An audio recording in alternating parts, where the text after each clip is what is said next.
ہمارے وہ عزیز و اقارب دوست احباب جو دنیا سے تشریف لے گئے، ہم جو ان کے ساتھ بہترین نیکی کر سکتے ہیں وہ یہ ہے کہ ان کے لیے مغفرت کی دعا کر لی جائے، پھر ایسے کام کر لیے جائیں جو نیک ہوں، جن کا ثواب ملتا ہو، اس نیت سے کہ ان کاموں کا ثواب اللہ تعالیٰ رشتہ دار کی روح کو بخش دے۔ اللہ تعالیٰ کے نزدیک ایک کام جس سے ہم منہ موڑے ہوئے ہیں بڑا پسندیدہ ہے کہ ہم کسی بھوکے کو کھانا کھلا دیا جائے۔ ہم میں سے ہر آدمی اگر یہ کوشش کر لے کہ اپنے یہاں تیار ہونے والا کھانا جو ہمارے لیے اور ہمارے خاندان کے لیے بنا ہے، اس کو ہاتھ لگانے سے پہلے اس میں سے ایک دو آدمیوں کے اللہ کے نام پر کھانا بھجوا دیا جائے، اس کی بہت فضیلت ہے۔ اللہ کو یہ کام بہت پسند۔ دیکھنے میں یہ بات آئی ہے کہ وہ لوگ جو جن کا دسترخوان وسیع ہے اور اپنے ساتھ لوگوں کو گھیر گھار کے لا کے کھانا کھلاتے ہیں،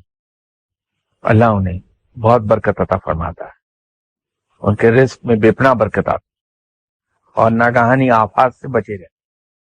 تو اگر ہم مرحومین کے ثواب کے لیے کچھ کرنا چاہتے ہیں تو میرے خیال میں اس نیت سے اللہ کے نام پر لوگوں کو کھانا کھلا دیا جائے، اس نیت کے ساتھ کہ اس کا ثواب ہمارے اس مرحوم عزیز رشتہ دار دوست کی روح کو پہنچے۔ تو اس مرحوم کی روح کو تو پہنچے گا ہی، خود ہمیں اس کا اجر بہت عطا ہو جائے گا۔ اللہ کے نزدیک یہ بہت پسندیدہ فعل ہے۔ اس طرح ایک اور کام ہے جس کا ہم میں سے بہت کم لوگ شاید خیال رکھ پائیں، خود میں نہیں رکھ پاتا۔ ہمارے یہاں ارد گرد معاشرے میں بہت سے ایسے سفید پوش موجود ہوتے ہیں جو حالات کے جبر کے تحت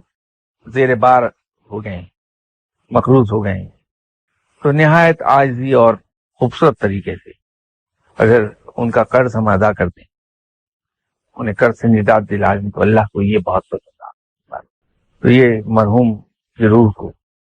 ثواب پہنچانے کا میرے نزدیک تو بڑا اجر